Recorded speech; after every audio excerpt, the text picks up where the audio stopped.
YCP ప్రతిపక్ష హోదా కూడా దక్కకుండా ఘోర పరాజయం పాలైంది. దాంతో ఫలితాలు మరుసటి రోజే ఆ పార్టీ నేతల రాజీనామాలు మొదలై నేటికి కొనసాగుతూనే ఉన్నాయి. మాజీలు, కీలక ముఖ్య నేతలు, ద్వితీయ శ్రేణి నాయకులు టీడీపీ, జనసేనల వైపు చూస్తున్నారు. సిట్టింగ్ ఎమ్మెల్యేలు, ఎంపీలు, ఎమ్మెల్సీలు పార్టీలో ఉంటారో లేదో తెలియని పరిస్థితి. ఆ క్రమంలో పలు మున్సిపాలిటీలో పాలక వర్గాలు మారిపోయే పరిస్థితి నెలకొంది. ఆ లిస్టులో కర్నూలు జిల్లా నందికొట్కూరు చేరింది. అక్కడ మున్సిపల్ చైర్మన్, కౌన్సిలర్లు వైసీపీకి షాక్ ఇచ్చి టీడీపీలో చేరిపోయారు. దాంతో ఇంతకాలం అక్కడ చక్రం తిప్పిన వైసీపీ నేత బైరెడ్డి సిద్ధార్థరెడ్డి ఇప్పుడు జనానికి ముఖం చూపించలేకపోతున్నారట.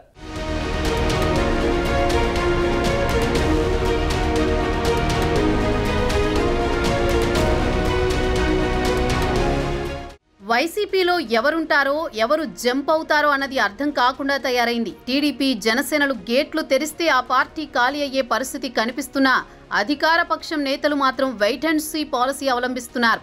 శాసన మండలిలో మెజారిటీ ఉన్న వైసీపీకి ఇప్పుడు ఆ ఆనందం కూడా మిగిలేలా కనిపించడం లేదు. పలువురు ఎమ్మెల్సీలు కూటమి నేతలతో టచ్లో ఉన్నారన్న సమాచారంతో జంపింగుల విషయంలో మాజీ సీఎం జగన్ సైతం చేతులెత్తేసిన పరిస్థితి. ఉండేటోళ్లు ఉండొచ్చు, పోయే వాళ్లను మనం ఏం చేయగలం, ఎన్నాళ్లని ఆపగలమని ఇటీవల జరిగిన సమావేశంలో నేరుగా చెప్పేయడంతో ఇక తట్టా బుట్టా సర్దేయడానికి ఎమ్మెల్సీలు రంగం సిద్ధం చేసుకుంటున్నారట.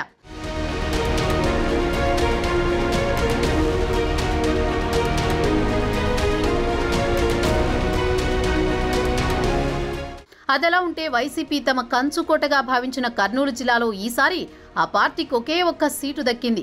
వైసీపీ బలంగా ఉందని భావించిన నందికొట్కూరులోనూ చాలా ఏళ్ల తర్వాత టీడీపీ పాగా వేసింది. నందికొట్కూరులో అంతా తానే అన్నట్లు వ్యవహరించి షాడో ఎమ్మెల్యేగా ఉన్న యువనేత, మాజీ శాప్ చైర్మన్ బైరెడ్డి సిద్ధార్థరెడ్డికి ఎన్నికల ఫలితాల తర్వాత పెద్ద షాకే తగిలింది. నందికొట్కూరు మున్సిపల్ చైర్మన్, కౌన్సిలర్లు వైసీపీకి హ్యాండ్ ఇచ్చేశారు.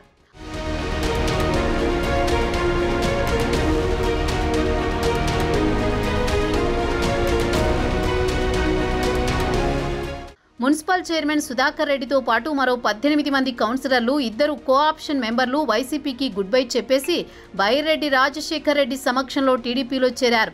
మున్సిపాలిటీని అభివృద్ధి బాటలో నడిపించాలన్న ఉద్దేశంతోనే టీడీపీలో చేరినట్టు సుధాకర్ రెడ్డి మీడియాకు వెల్లడించారు.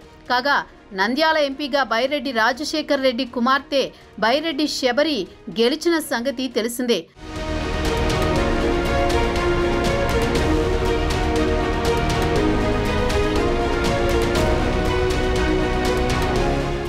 సొంత నియోజకవర్గంలో లీడర్లను నిలబెట్టుకోలేకపోయిన బైరెడ్డి సిద్ధార్థ గురించి వైసీపీ అధ్యక్షుడు జగన్తో సహా పార్టీ లీడర్లు చాలా బిల్డప్ ఇచ్చేవారు.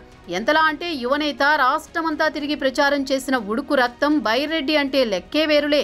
ఇలా ఒకటా రెండా ఓ రేంజ్లో వైసీపీ కార్యకర్తలు ఆయన్ను ఆకాశానికి ఎత్తేవారు. జగన్ అయితే నా తమ్ముడు అస్సలు సిస్సలు యువనాయకుడు సిద్ధార్థ అంటూ వాటేసుకుని మరీ చెప్పుకొచ్చారు.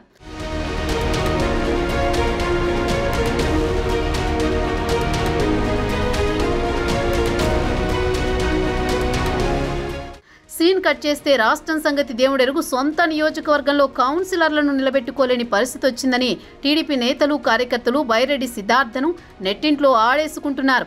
ఈ చేరికల వ్యవహారంపై బైరెడ్డి నుంచి ఎలాంటి రియాక్షన్ ఉంటుందో కానీ అతని గురించి ఎంత బిల్డప్ ఇచ్చారా బాబు అని సోషల్ మీడియాలో పెద్ద ఎత్తున సెటైర్లు పేలుతున్నాయి.